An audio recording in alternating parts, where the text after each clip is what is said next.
Hello class, hello everyone, good morning to all of you. आज आपको पढ़ाने जा रहे हैं सारा आकाश के पूर्वार्ध भाग का भाग 2 अर्थात चैप्टर नंबर 2। तो आपने पिछले भाग में देखा था कि समर के विवाह की बात हो रही है। समर विवाह के बंधन में नहीं बंधना चाहता है, लेकिन उसका विवाह कराने के लिए जो उनके परिवार के सदस्य हैं, उनके माता पिता, सभी लोग बहुत तेज़ी से प्रयास कर रहे हैं कि किसी तरह समर का विवाह हो जाए। समर भाग जाता है, किसी मंदिर में जाकर के बैठ जाता है कि लोग उससे पूछेंगे ऐसा वैसा, सारी बातों से बड़ा दूर रहना चाहता है। उसके बाद भी अब क्या होता है, आइए चलिए देखते हैं भाग 2। तो लेखक कहते हैं, वे हंसी, कहे कहे, खिलखिलाहटें और मजाक शहनाई वालों का एक दूसरे के मुंह की ओर घुमाते हुए जोर जोर से शहनाइयाँ बजाना, लेकिन मुझे लगता रहा जैसे एक तूफान किसी भारी गुंबद में बंद हो गया है, गूंज गूंज कर, घूम घूम कर इधर से उधर फुफकारता सा फिर रहा है और बाहर निकलने का रास्ता नहीं पा रहा। मालूम नहीं यह अच्छा हुआ या बुरा, सुहाग रात आई और चली गई। सच ही मैं उससे नहीं बोला। अभी तक बड़ी दुविधा में हूँ कि यह भगवान की ओर से मेरी प्रार्थना की स्वीकृति है या मेरे दुर्भाग्य का प्रारंभ। मैं बहुत भावुक हूँ, बहुत कमज़ोर हूँ। भावों और कमजोरियों के उफान में बड़ी जल्दी बहक जाता हूँ और उस समय कोई किनारा मुझे नहीं मिल पाता। हल्के से धक्का देकर भाभी ने पीछे से किवाड़ बंद कर दिए तो मैं कमरे में आ गया। उस समय प्रभा जंगले में सिर रखे खड़ी थी, जैसे खड़ी खड़ी सो गई हो। थोड़ी देर यूं ही खड़ा रहा, फिर धीरे से जाकर पलंग के सिरे पर इस तरह बैठ गया जैसे डर लग रहा हो। सोचा था कि चुपचाप जाकर पलंग पर सो जाऊंगा और सोने के बाद सुबह से पहले जागना मैंने जाना नहीं।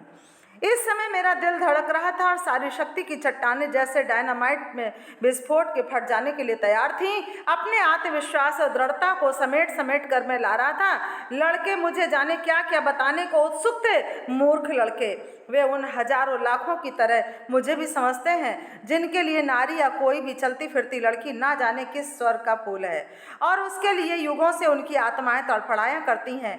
तांगे में जाती लड़कियों के पीछे अपना रास्ता छोड़कर वे मीलों केवल उसका दर्शन सुख लेते चले जाते हैं। मैं उन जैसा तो नहीं था, मेरा रास्ता उनके रास्ते जैसा भी नहीं था।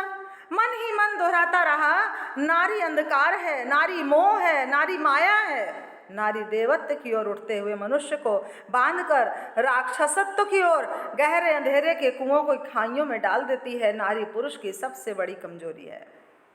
मेरा रास्ता हजारों लाखों लड़कों का रास्ता नहीं। ऊपर से देखने में मैं चाहे जैसा लगूं, मैं उनसे हर तरह से भिन्न हूँ। मेरा भविष्य मेरे हाथों में है। मैं हर क्षण तलवार की धार पर चलता हूँ, बस जरा सा अपने को साथ लूँ और डगमगाऊँ नहीं। मैंने हर समय अपने को इन लोगों से कितना ऊंचा उठा हुआ पाया है। इस कमरे में आने से पहले मैं सोच रहा था कि जैसा सभी विवाहों में होता है, प्रभा लजीली नववधू की तरह गठरी बनी बैठी होगी, उसी साज सज्जा से मेरा स्वागत करने को तैयार होगी।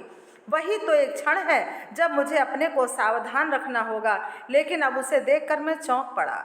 कपड़े तो जैसे विवाहों में पहने जाते हैं वैसे ही रंग बिरंगे पहने थी, लेकिन मेरे खाट पर बैठ जाने पर भी वह यूं ही चुपचाप सामने के जंगले पर खड़ी रही।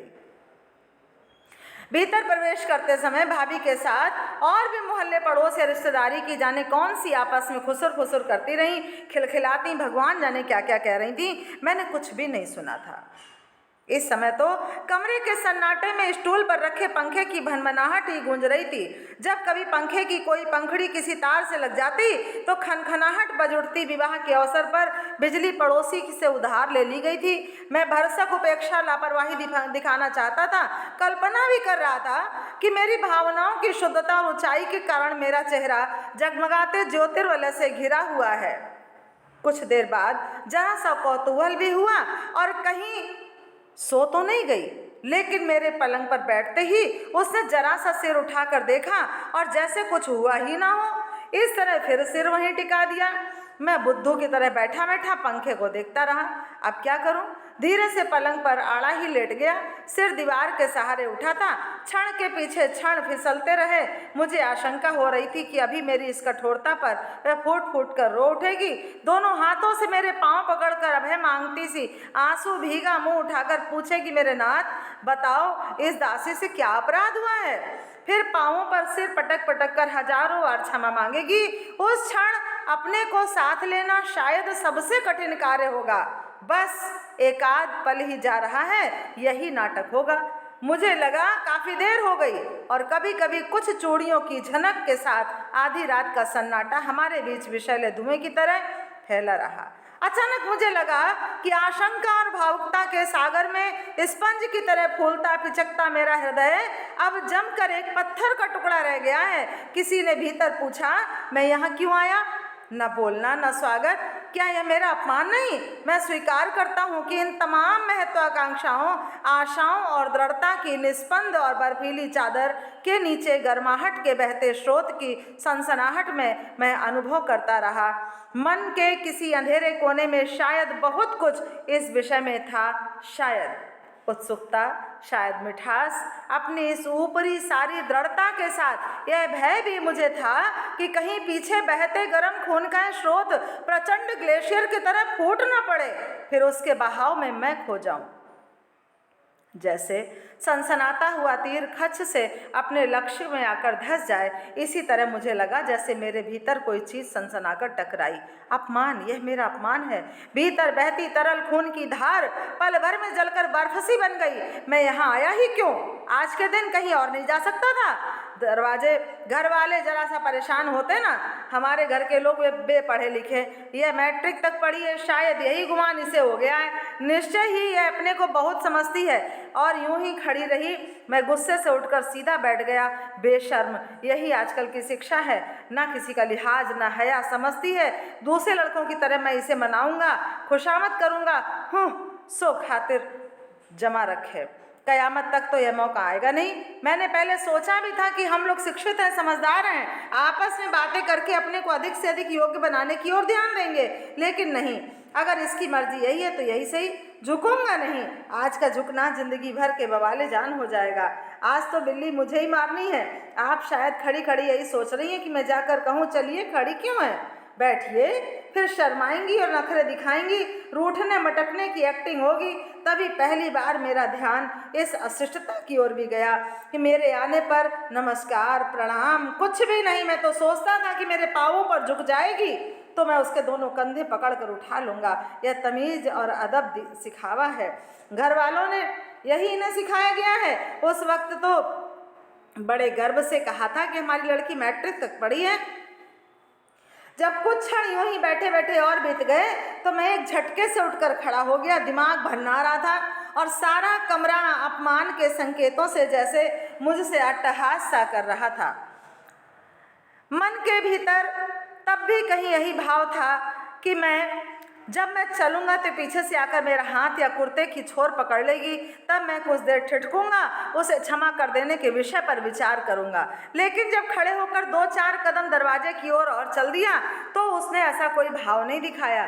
तो मेरे आत्मसम्मान का पेट्रोल कुंड भभका कर जल उठा। मैंने निश्चय कर लिया कि मेरे अत्याचार मेरे साथ जो अगर यह रोकने आएगी भी तो मैं मुड़कर पीछे देखे बिना ही चल दूंगा। बदतमीज।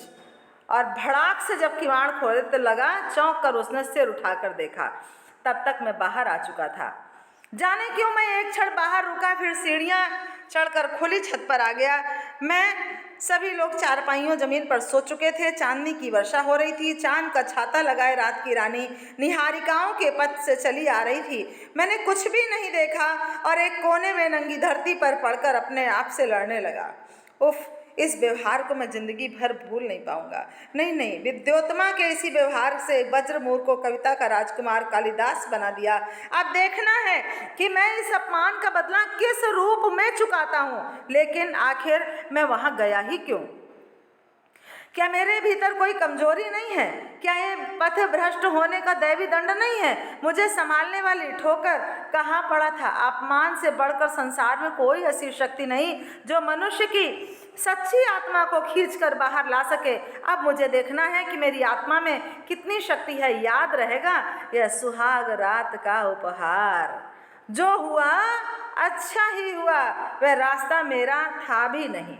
मुझे ऐसा लगा कि जैसे मैं अपने भाग्य की गति स्पष्ट देख रहा हूँ, जैसे वह सारे इधर उधर के रास्तों को बंद करता हुआ एक निश्चित रास्ता मेरे लिए खोले जा रहा हो, और निश्चय ही वह रास्ता ऊंचाई का रास्ता है, मानवता का रास्ता है।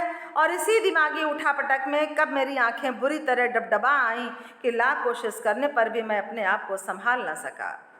अपलक आकाश की ओर ताकती खुली आंखों से चुप चुप आंसू बहते रहे। हे भगवान, ये मेरे गले में किसे बांध दिया है? कहाँ लाकर पटक दिया है मुझे? उसी क्षण वही पुरानी भावना उमड़ उमड़ कर मन मस्तिष्क पर छा गई कि इस बीहड़ पथ पर मैं अकेला हूँ, नितांत अकेला। कोई साथ नहीं, कोई ऐसा नहीं जो मेरी थकान और पसीने को सांत्वना के शब्दों से समेट ले, मेरी निराशा के आंसुओं को पोंछकर कहे कि चलो मैं तुम्हारे साथ हूँ। पता नहीं किस तरह की लड़की को मेरे गले मढ़ दिया गया है। कैसे चलेगी जिंदगी? फिर लगा जैसे कोई अज्ञात शक्ति मेरे शरीर के कण कण से पानी निचोड़ निचोड़ कर आँखों की राह उलीचे दे रही है। अपने मन की ओर गहराई में मैं सोचता रहा कि मान लो अभी उठूं और बिना किसी से कुछ कहे सुने बाहर निकल पड़ूं तो कैसा रहे? कहीं चला जाऊंगा कलकत्ता, बम्बई या हरिद्वार। भागो भागो। धुआं, अंगारों और भाप की भट्टी पर मैं रात भर भूनता और उबलता रहा। मैं रात भर भूनता और उबलता रहा। अब इसके आगे आपको इसके अगले भाग में फिर मिलेंगे। देखना मत भूलिएगा। सारा आकाश कहानी जो आपका उपन्यास है थोड़ा लंबा है। इसको जब आप पूरी तरह से सुनेंगे तभी आपको एक एक भाग के जो उसके अंश हैं, जो उसकी कहानी है, वो आपको अच्छे से समझ में आएगी। ओके क्लास, देखिएगा ज़रूर। आगे फिर मिलेंगे अगले भाग में। Thank you everyone.